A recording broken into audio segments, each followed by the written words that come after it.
everybody. My name is Jamelia, and I'm the executive producer of the Thrive Alive podcast. On behalf of the podcast team, I'd like to thank you for your viewership for seasons 1 and 2. We've put together some clips to celebrate the great work we've highlighted these past seasons, and we hope you enjoyed them. We're very excited to share with you all the things we've been working on for season 3.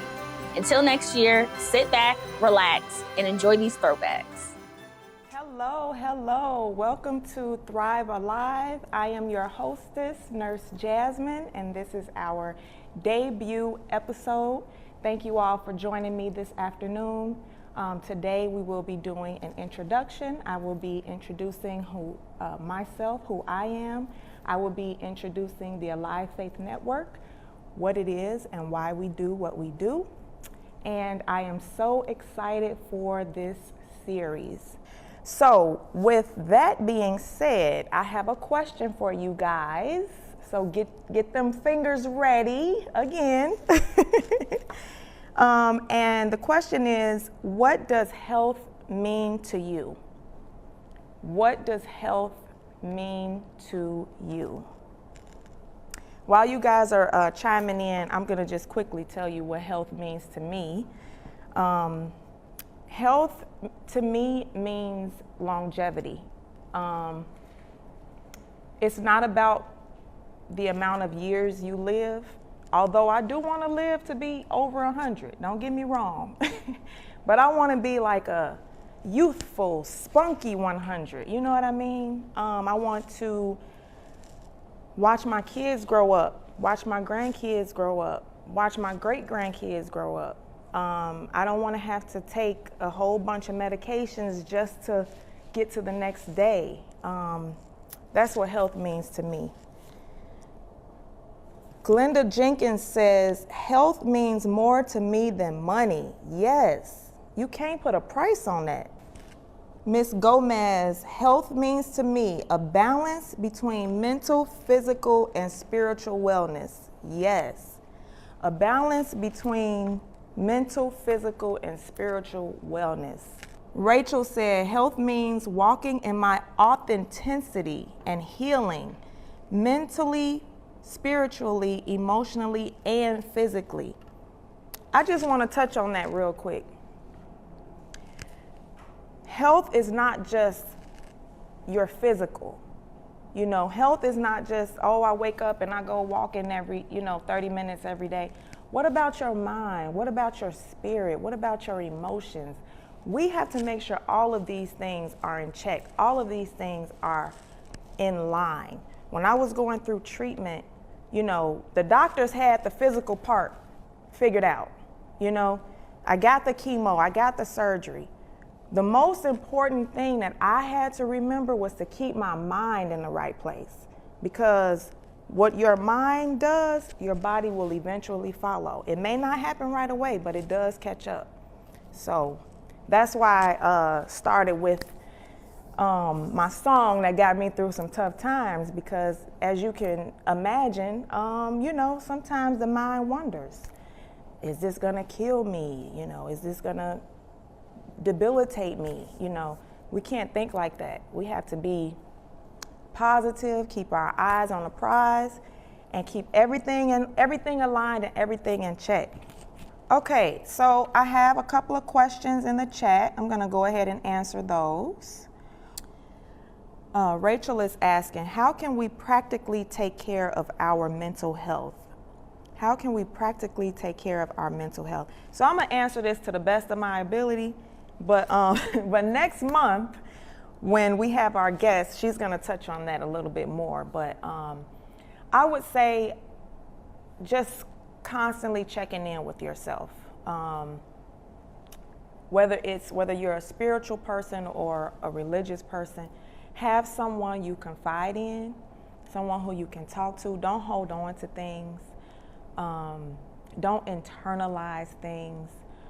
If you need help, if you feel like you don't have a grip on your mental health, don't be afraid to seek help. Don't be afraid to seek a therapist or counseling. These people went to school for this. Just like I can say, I'm a nurse, I know how to hang drugs and start IVs. therapists, they know how to help you through situations. So, and I know as a Black community, Black and brown community, we tend to not seek therapy. And I'm hoping that there will be a shift as we continue to talk about it more. So we are nearing the end, sadly. But I was wondering if you could take us through the 4-7-8 breathing exercise. By the way, this is going to be up on the website as our community resource, alivefaithnetwork.org/resources. But Dr. Boutte is going to give us a quick, well, you know what I'm trying to say. She's going to show us how to do it. We're going to practice it. Okay. Get ready. So just a brief, like what this is and what the point of this is. Most people have probably heard of the fight or flight response that we have. And basically it's the body's way of responding to a threat in the environment. And so when we perceive some kind of threat, we get scared or anything like that, this system turns on the body. And when it turns on, a whole bunch of stuff happens. One of the things that happens, our breath, instead of being kind of deep and full, it gets really like shallow and quick, this quick sort of chest breath. Our blood pressure goes up, pulse goes up, all kinds of things. Our memory systems and planning, that all turns way down. That's why we can't remember things that happen when we're stressed. So a lot of stuff happens, and the body does not like to stay in this state. The body likes to be in the opposite state, which is kind of our resting, normal state that we should be in. So we have this tool, which is amazing that this is even a thing that works, but it's basically, it's like a nervous system hack. So you do this breathing technique, and it actually resets that process. It will slow your breathing, your heart rate, blood pressure comes down. So it's a very powerful tool that we have. The sort of one that we generally teach is called 4-7-8 breathing, but you don't have to use those increments. That might not be appropriate for you. The ratio is more important. So you could do, 3-6-5 if you wanted to, but we'll do 4-7-8. So it's best if you kind of sit up straight, feet flat on the ground. You kind of wear your hands in like a sort of a comfortable position. And all we're going to do is breathe in for the count of 4, then we're going to hold for the count of 7, and then breathe out for the count of 8. So I'm going to take Nurse Jasmine through it, and I'm going to do the counting for you so you don't have to worry about counting. Okay. Okay. You ready? I'm ready. Okay. Should I close my eyes? I like to close my eyes when I do it, but you definitely don't have to. Only if you feel comfortable. Okay. All right. I'm close my eyes. Okay. So we're going to start with the breathing in. 1, 2, 3, 4, and holding. 3, 4, 5, 6, 7, and out for 8. 2, 3, 4, 5, 6, 7, 8. We're going to go one more time. We're going to breathe in for 4, 2, 3, 4, holding for 7, 2, 3, 4, 5, 6, 7, and out for 8. 3, 4, 5, 6, 7, 8. Wow, I forgot where I was for a second. So we like to, generally good. you want to do it at least 3 or 4 times, and it's good to practice it when you're not under stress. Okay. So you want to like set a daily practice, maybe in the morning or at night, just run through it. So that way, when you are in a stressful moment, it's at the ready. You don't want to be trying to remember how to do it when stress is around, because your memory is not going to be great in that moment. But if you have like an Apple Watch on, so you can actually watch your heart rate drop as you do this. It's like, it's amazing. It's a very powerful tool. And you can use it anytime. A lot of times people fall asleep if they keep going through it. So you can use it for that. Or just anytime there's a moment of stress or discomfort and you just feel like you need a little reset. That was good. Yeah. And I think there's a resource about it. Yes. So we actually, this is what the resource looks like on the website. So it just takes you through how to do it, and then There's some more information on the back. This resource is free. So go and download it, fold it up, put it in your wallet, and start practicing. Thank you so much, Dr. Boutte, for joining us. This was great. Okay. This was great. So, Thank you. last true or false question. Race is the top predictor of pain severity. 62.5% of our community members say that that is false. Race is the top predictor of pain severity. Yeah, in our data, race was not the top predictor. It was up there. Income and education were the top predictors. Race was a little bit further down, but you know, race is a part of it, but I don't think it's the primary factor. Okay. And it's not a biological reason. You know, race is a social construct. So it's tied in with income and education and those kinds of things, but it's not the not the biggest predictor. Yeah. Okay.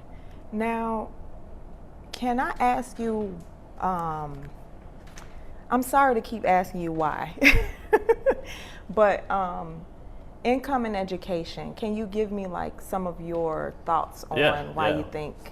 Well, we have a lot of thoughts on this, and we're actively studying this in the lab right now. We don't know for sure. Some of the things that we're looking into are, for example, for some reason, do people with low income or do they have disease in their spine? We wouldn't necessarily know why, but we're looking into that specifically, whether they have like more disease than somebody who's not. Some of the factors could be nutrition. So in Chicago, it's kind of famous for having these huge food deserts where people don't have access to healthy food, and perhaps that's why they have they don't get the right nutrition. Their cells can't produce the right tissues, and then your spine kind of degenerates with that. So that could be one. Another thing that we're really interested in is stress. So stress is related. For example, like stress is related to heart disease. High blood pressure causes thickening of your arteries. So that's like a physical change that stress causes. Wow. And so we're looking to see if stress causes physical changes in your spine, your musculoskeletal system too.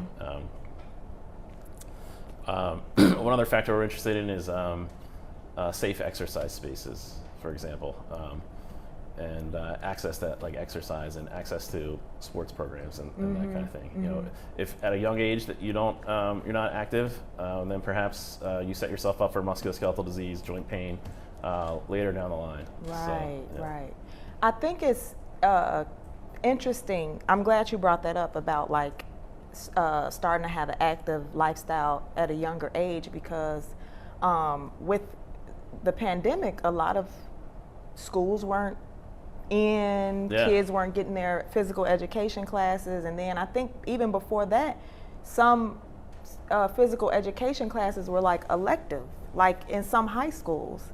So I'm just curious, what are your thoughts on that? Like, because I mean, personally, I don't think that should be a choice for like, a young person to choose. I don't want to go to gym. I don't want to take gym. Yeah. I think, if you're thinking about your long-term musculoskeletal health, you should be active. You should be, should be in gym. Right.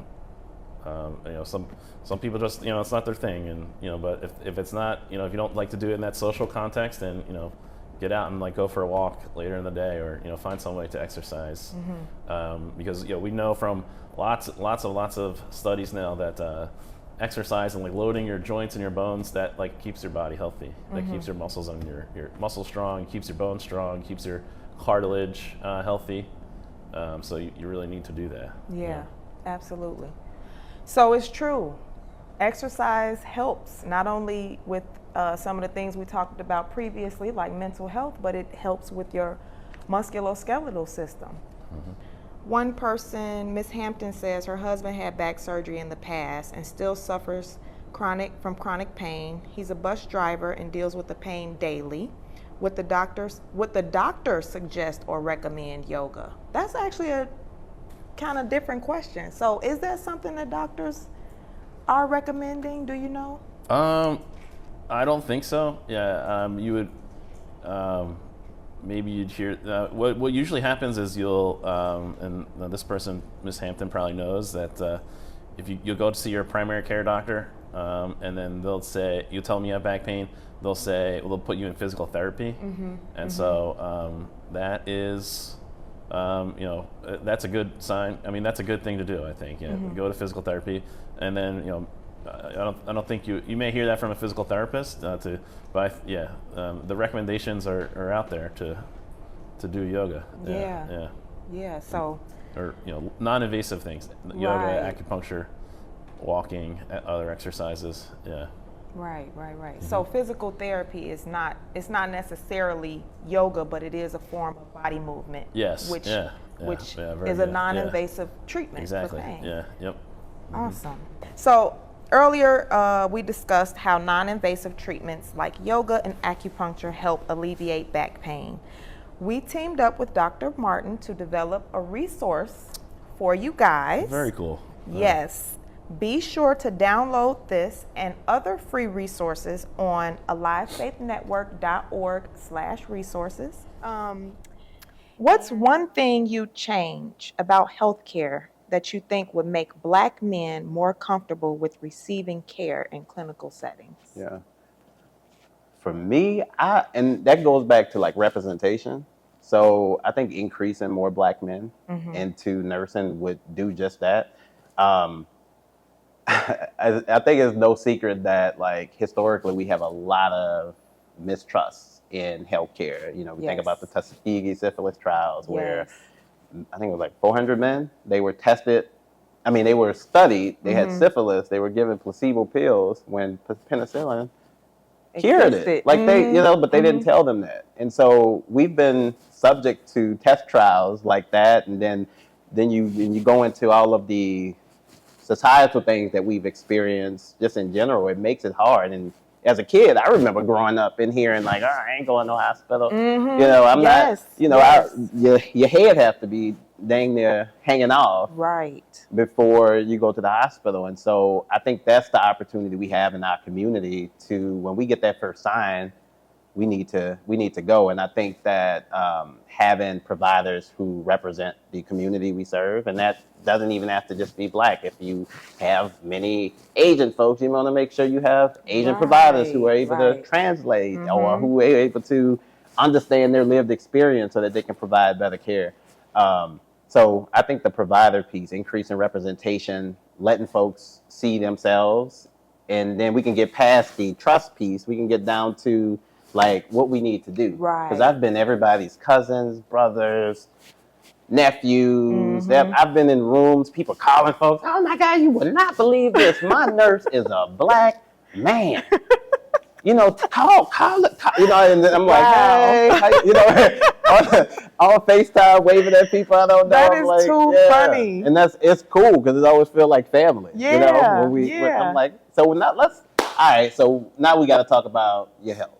Now that we done with all this playing, because I'm down to play a little bit. That we cousins. Let's talk about why you're really here.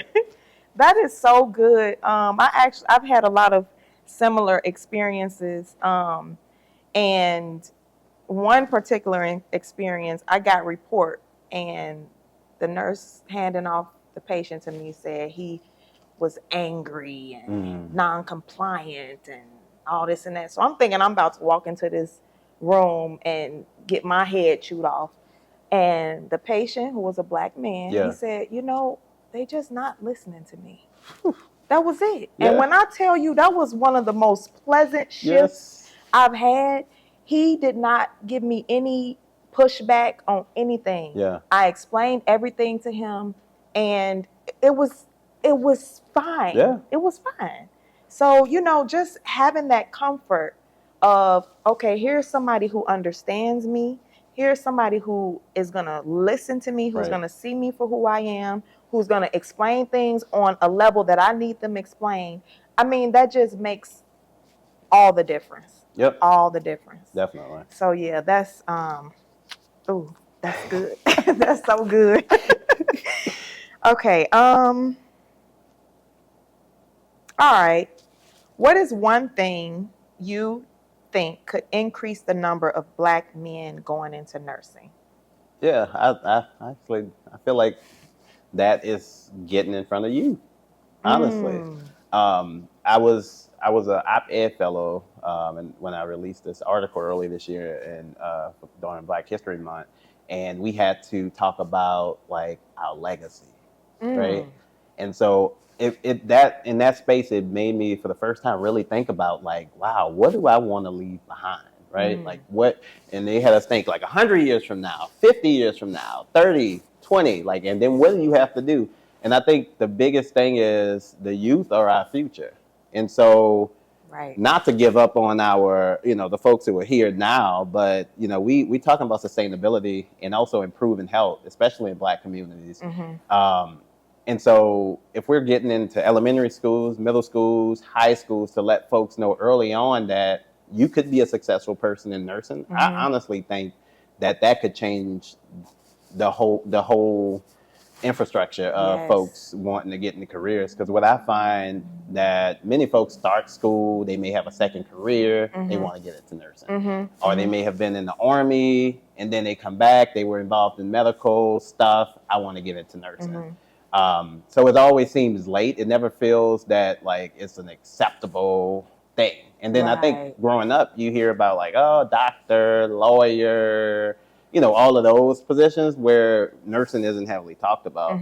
But I think just sharing that one, generational wealth could be gained, getting folks with degrees, decent salaries where they can have a sustainable life.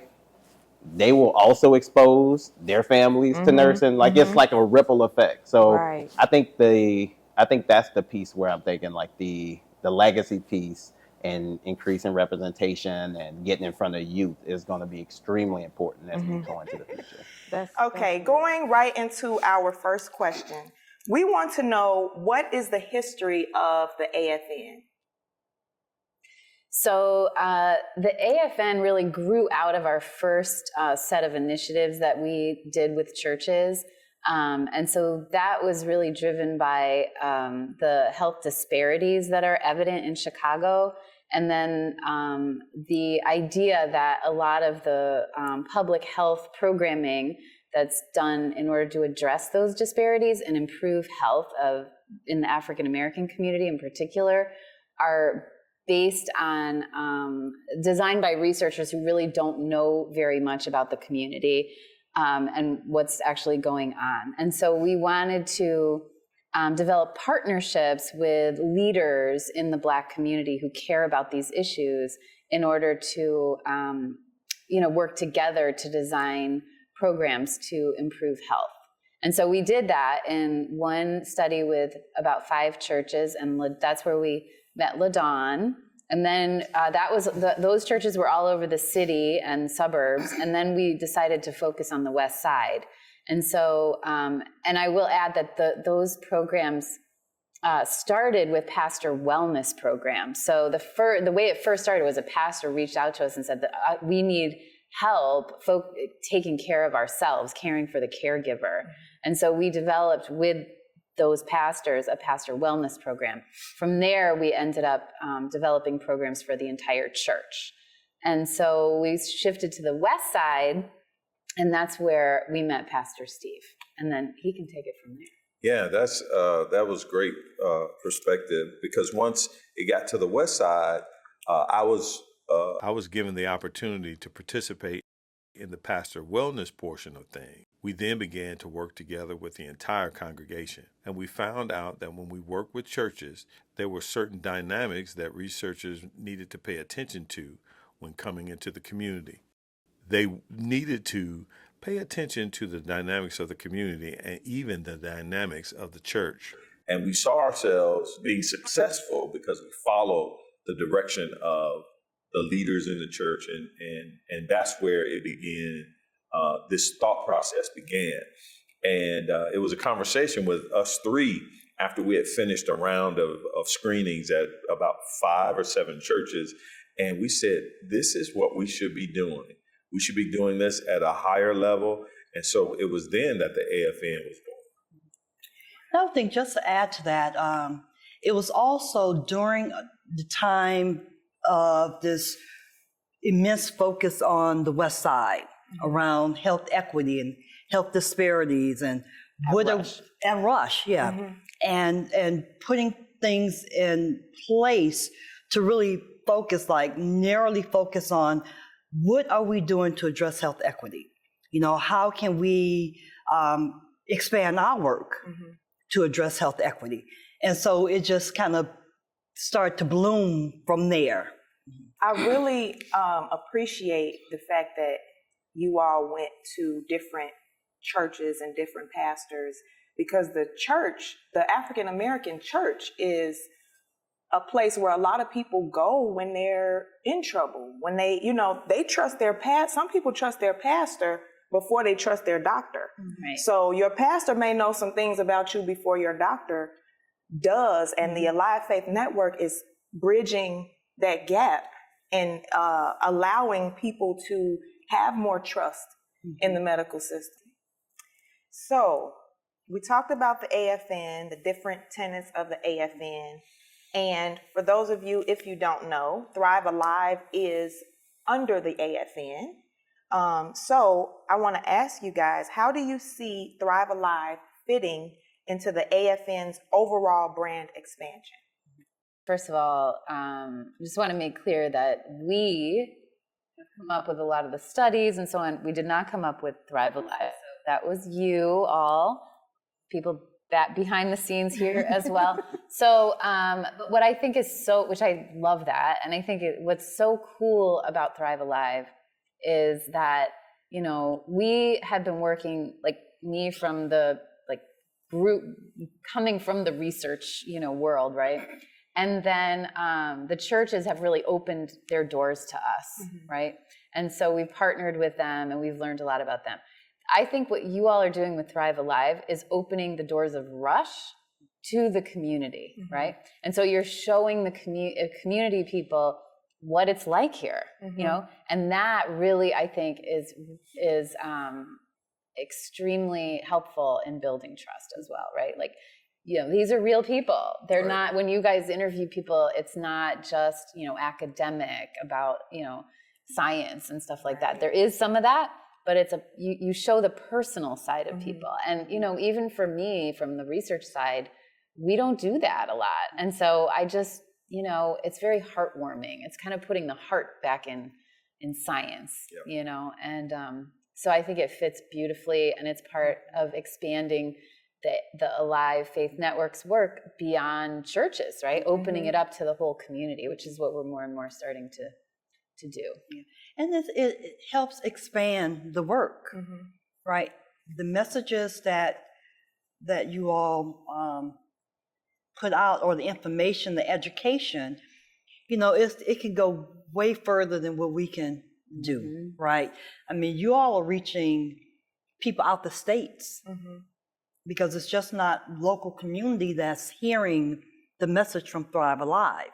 And so, the messages the interviews that you do, the information that we hear and we learn about can benefit a lot of people. And sometimes it's just about hearing solid educational information around health that people need to hear on a constant basis, right? And so it's just constantly expanding the work that we're already doing and the importance of health and why we all should take a part in our own health. What my hope for Thrive Alive is that we can continue to reach masses of people and even go beyond out of state and go out of the country. And because I think that what the Alive Faith Network is doing is so unique, and we see that it's working, we should be able to, take this and run with it and create world change. So, and I know that takes a lot of work. We can do it.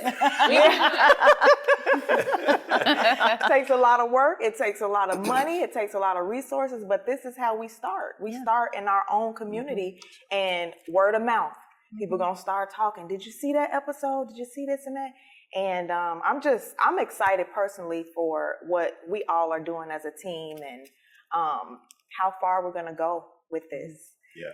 Well, guys, that concludes I'm gonna call it our season finale of the year, because we will be back next year with more interviews, more guests, and exciting information for you all. So thank you all for joining us on Thrive Alive, and we'll see you next time. Bye.